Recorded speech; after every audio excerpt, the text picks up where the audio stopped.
ከኋላ በኩል ግንኙነት ካደረገ ልጁ አይነ ሸውራራ ሆኖ ይወለዳል ነው። ክርስቶስ ለቤተ ክርስቲያን የኖረ ነው። ባል ለሚስቱ ይኖራል እንጂ ለራሱ አይኖርም። የኛ ክርስትና ማለት ነው። ክርስትናችን እስኪ ሶሻል ሚዲያ ላይ ትንሽ አንጀቴን የበላኝን ነገር ላሳያችሁ። ቺርስ አባቶቻችን በህመም ቤት ውስጥ ለቀሩብን ካይኔምባ ሲቀዳየው አለ አለሁኝ መኖር ከተባለ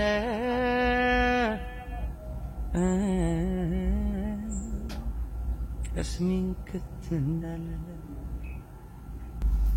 ጠንካራ ሰውን አሳስሮ የሚያስቀምጥ ነገር የመጀመሪያው በሽታ ነው። እንደኚህ አባት ሌሎችም ብዙ አባቶች አሉ። ልጆቻቸውን ለማሳደግ ለሌላም ምክንያት እንደዚህ ሆነው የቀሩ አባቶች እስኪ አለሁላችሁም በላቸው እና በረታታቸው። አንድ ጥያቄ ትመልሱልኛላችሁ። ይሄንን ቪዲዮ እንመልከተውና አባት ለልጁ ይሄን ያክል ድረስ ፊት መስጠት አለበት የሚለው ነገር ኮሜንት ሴክሽን ላይ እናንተ ትመልሱልኛላችሁ። ይሄ የመጨረሻ ፕራንክ ነው። አይመጣም ራሱን የደወለው ማይ ላቭ ይላል።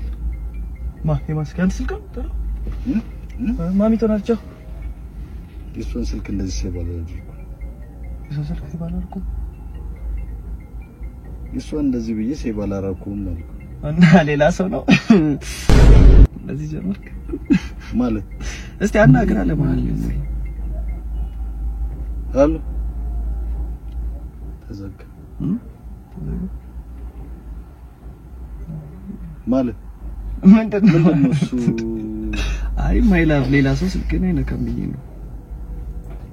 እኔ ማይላቭ የሚባል ራሱ መጀመሪያ ራሱ አድርገ ያላቀ ትሩ ኮለር አይደለም ያው ስልክ ነው ሴፍቲ የተደረገን ያሳየኝ ነበር። ሜቢ እንደው ምናልባት አንዳንድ ሰው ዝም ብሎ ሲያስጨንቀና ዝም ብሎ አርገላችሁ እኮ ነው ሲያስጨንቀኝ ነው ማይላቭ ብዬ የማደርገው። እንደው ምናልባት እኮ ነው አይ ማሚ አይደለችም አልከኝ ለዛ ወንድ ደግሞ ማይላቭ ወንድ ደግሞ ማንቺ የባቢ ስልክ ነው ይኸው እየደወልኩ ነበር ስቀልድ ቀይሬ ብሬስን ስልክ እንዴ እኔ እርግጠኛ ነኝ የኔ አባት ቢሆን ማለት ነው 7 ሰማያት ነበር የሚከተኝ። የእናንተስ በአባትና በልጅ መሃል አይገባም እንጂ ይሄ ከባድ ፕራንክ ነው የምር። እንዴ ምን ያደረክ ነው? ያንን ቲቪ እኮ ነው ምንድነው የምታደርገው? ልክ እንደ ጎረቤታችን አይነት ቲቪ ፍላት ታረጋለሁ ብዬ ነው።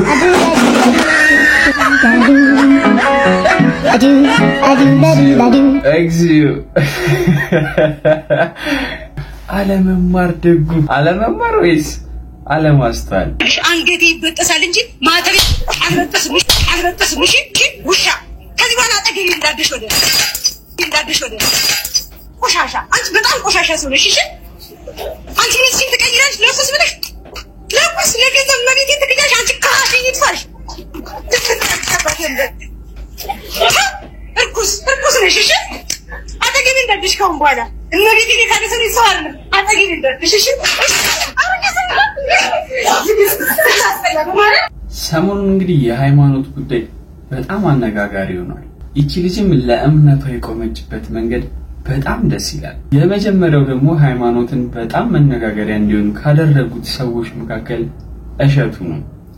እሸቱ አይላብ ሶማች ሶኬ ያጋጥማል የሆነ ሰዓት ላይ አድናቆት የሆነ ሰዓት ላይ ረገጣ የተለመደ ነው ሶኬ ኤኒዌይስ ግን ይሄንን ምለው ለኛ ለህዝብ ኦርቶዶክሱ በዚህ ደረጃ እሸቱን ባናንቋሽሸውና ባንናገረው ጥሩ ነው።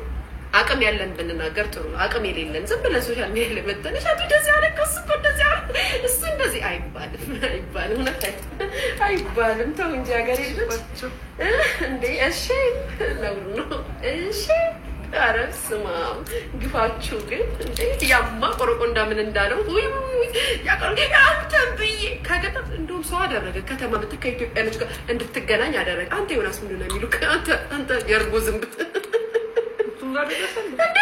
አንተ ነጥብሬ እኔ ኮስራስ እንዴት እንደነ ሰው አደረገ ሀበሻ በተሰበሰበበት እንድትገኝ አደረገ። ከሸቱ መለስ አንተ እንከፍ እሺ ምን ሆነ አልገባኝም። የኛ ክርስትና ማለት ነው ክርስትናችን በስክስ ሰብለ አቺ በስክስታ ክርስትና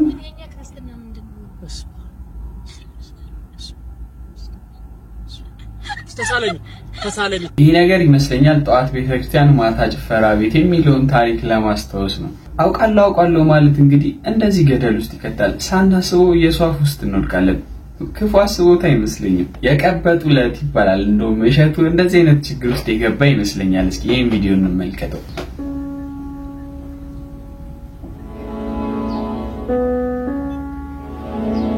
የሳይክል መንገዱ ላይ ያለውን ጫማው የሚበረውን ሰውዬ እንመልከተውና የሆነ ዘሳይ እዚህ ነው ህይወትን የማላምናት። ከባድ ጥያቄ። ባለቤትህ ብትሰጣት የማይሰለቻት ነገር ምንድነው? ኧረ በመድኃኒዓለም ምን ነው ታያለ? ብሰጣት የማይሰለችው ፍቅር ሙሉቀን ከባድ ጥያቄ። ቢሰጥ የማይሰለች ነገር እኔም ጋራቸዋለሁ። ቀብራራውን ጋራራው ፍቅር ነው። ፍቅር ነው። አዎ እሺ አማራ ያው ለሰው ልጅ በርግጥ ሰተሹ የማይሰለቸው ነገር ፍቅር ነው በርግጥ እንዳጠቃላይ። ያው በሌላ ግን እኔ ተሰጥቶ ማለት የሆነ ስጦታ ነገር ብገዛላት ደስ ይለኛል። እሱን ነው የማሰለቸው። ስለዚህ ስጦታ አሰለቸው። አዎ ስጦታ። እሺ ሆነስት ምላሽ ነው እንግዲህ የመጨረሻው ነው ትክክለኛ ምላሽ። ፍቅርም ይሰለቻል። የሰው ልጅ እኔ ምድር ላይ ሆኖ የማይሰለቸው ነገር አለ ብዬ አላስብም። ከእምነት ጉዳይ ግን ሳንወጣ ብዙ አይነት ክርክሮችን እያየን ነው ሰሞኑ። እስኪ ይሄንን እንስማውና ራሳችን ወደምንፈልገው መንገድ እንሄዳለን። ኢትዮጵያ በራሷ እውነት ትድናለች። ከኋላ በኩል ግንኙነት ካደረገ ልጁ አይነ ሸውራራ ሆኖ ይወለዳል ነው። የልጁ አይን ላይ ምንም አይነት ተጽዕኖ የለውም። ይሄ ማለት የሚመቻቸው ያ ከሆነ ማድረግ ይችላሉ። ሴቶቻችሁ እርሻዎቻቸው ናቸው። ሰው እርሻ ሲያርስ የሚፈልገው ምርት ነው። ያንን ለመግለጽ ፈቱ ሐርተኩም عنا شيء እርሻችሁን በፈለጋችሁበት አቅጣጫ ነው ቶሎ ማሳህን እንግዲህ በዚህ አቅጣጫ ተብሎ አይገደም። ይመቸኛል በመጥለው አሁንም ግንኙነት ሲደረግ የሁለቱ ሰዎች ስምምነት ነው ፖዚሽኑን የሚወስነው እንጂ ባል የክርስቶስ ምሳሌ ነው፣ ሚስት ደግሞ የቤተ ክርስቲያን ምሳሌ ናት ማለት ነው። ክርስቶስ አንዲት ቤተ ክርስቲያን አለችው፣ ለባል አንድ ሚስት ይኖረዋል። ቤተ ክርስቲያን አንድ አምላክ አንድ ክርስቶስ አላት፣ ሚስት አንድ ባል ይኖራታል። ክርስቶስ ለቤተ ክርስቲያን የኖረ ነው፣ ባል ለሚስቱ ይኖራል እንጂ ለራሱ አይኖርም። ክርስቶስ ለቤተ ክርስቲያን እንደኖረ ባል ማለት ለሚስቱም ይኖር፣ ቤተ ክርስቲያን ለክርስቶስ እንደምትኖር ሚስት ማለት ለባሏ የምትኖር ማለት ነው። ስለዚህ ነው በክርስቶስና በቤተ ክርስቲያን የሚመሰለው። ቃሉት ያሰማልን አባ። ያው ሁላችንም መርጠን መስማት ያለብን አለ አይደለ? ስንወለድ የተሰጠነ ሃይማኖታችን ወይም ያምን አድገንም ቢሆን ያመንበት ሃይማኖታችን እሱን እየሰማን ሁላችንም በሰላም አብረን እንኖርላለን። የትዳር አጋራችንን በመንመርጥበት ጊዜ መጠንቀቅ አለብን። የፈለገ ነገር ቢሆን ግን በእምነት በጋብቻ ምክንያት አንቺም በሃይማኖትሽ እኔም በሃይማኖቴ መኖር እንችላለን አይጠበልም ቤቴ ቅዳሴና ዛኑን አጥር ቢለያቸው ፈጣሪ ከሰማይ አንድነት ሰማቸው የሚል ዘፈን አይሰራም። ቅዳሴና ዛኑን አጥር ሳይሆን የለየው መሰረታው የዶግማ ልዩነት ነው። እሱ ነብይ ይላል፣ እኛ አምላክ እንላለን። አለቀ። 4 ነጥብ። መቼም አንድ አያደርገንም። ክርስቶስ ወርዷል፣ ተወልዷል፣ ሞቷል፣ ተነስቷል፣ አድርጓል፣ ሊፈርድ ይመጣል፣ ፈራጅ ነው፣ አማላጅ ነው ከሚለው ጋር ህብረት የለንም። 4 ነጥብ አለቀ። ስለዚህ በጋብቻ ምክንያት ተማርኮ መሄድ አይቻልም። እሱም እምነቱን ይዞ እኔም እምነቴን ይዤ የሚወለደው ልጅስ ማኪያቶ ነው ምንድነው? ከዛ በኋላ ስም ስታወጥ ጀምሮ እኔ እናትና አይልብያለሁ ተለሽ እሱ ጀማል ይልልሻል። ምን ልትሆኑ ነው?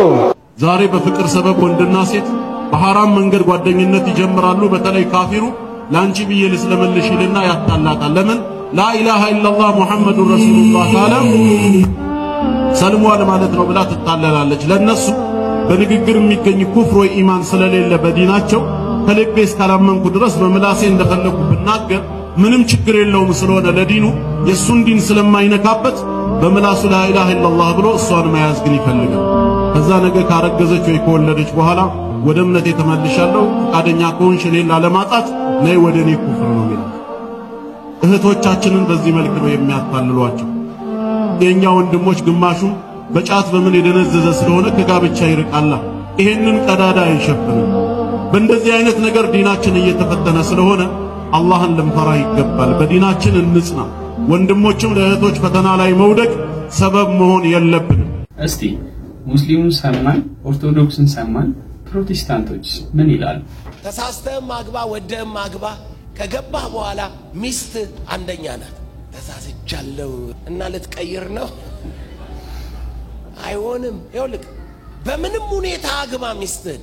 ቃል ኪዳን የገባህላት የቃል ኪዳን ሚስትህ ይላል አይደለም ባይብል? ቃል ኪዳን የገባህላት ሚስትህ አንደኛ ናት። በቃ አለቀ። አፍንጫዋ ደስ የሚልህ ሰው ልትኖር ትችላለች። አፍንጫዋ ነው እያልክ መሄድ ያለብህ። ሼፓ ደስ የሚልህ ሼፓ ደስ ይላል ብለህ ነው መቆም ያለብህ እንጂ ሚስት የቃል ኪዳን ሚስት ናት። ምትክ የላትም። አንደኛ ናት። መርጣችሁ መረዳት ያለባችሁን እንድትረዱ ነው እንግዲህ እንደዚህ በዝርዝር ያሳዩአችሁ።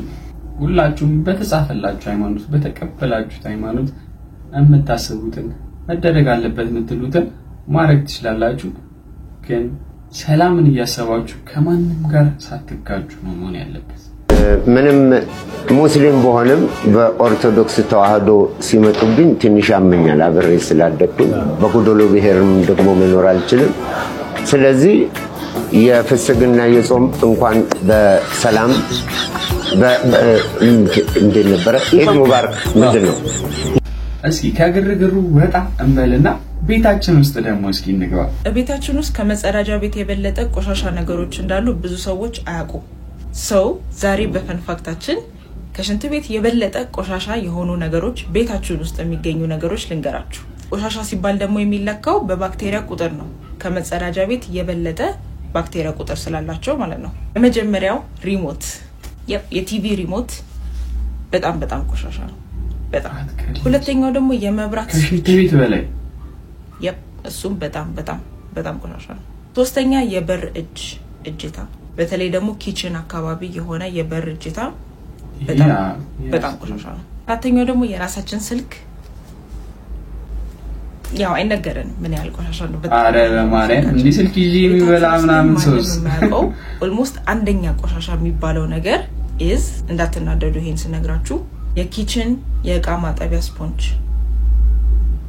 በጣም ለምን ነገርሽን እንዳትሉኝ እኔ ብቻዬን ማወቅ አልችልም እናንተ ማወቅ አለባችሁ። እና የሚመከረው ምንድነው ማጠብ ብቻ በቂ አይደለም። ስፖንጁን ወይ በትኩስ ውሃ ማጠብ ወይ በትኩስ ውሃ መዘፍዘፍ ያስፈልጋል ወይም ደግሞ ቶሎ መቀየር። በቃ ስፖንጁን ቶሎ መቀየር። ሆፕ በዚህ ቪዲዮ ተጠቅማችኋል። አልተናደዳችሁ ኮሜንት ላይ አሳውቁኝ። ይሄ ቪዲዮ ከተመቻችሁ የፕላስ ምልክቱን መጫን አትርሱ። ባይ።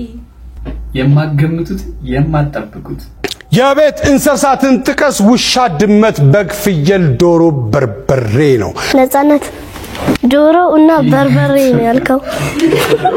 ዶሮና በሬ በሬ ልትል በርበሬ ነው ያልከው? ኧረ እባክሽ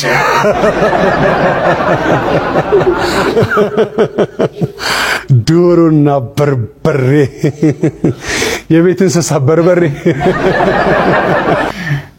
አልፉማ ህፃናት ምንም ነገር እኮ ያልፉ። አባ ና እንብላ ና ኧረ እኔ በልቻለሁ። ኧረ ና ብላ ና ብላ ያንተ እስኪመጣ ያንተ ና ብላ እንደዛ ካልኩ ምን ይደረጋል? ና ብላ ከጾም በፊት አይደለ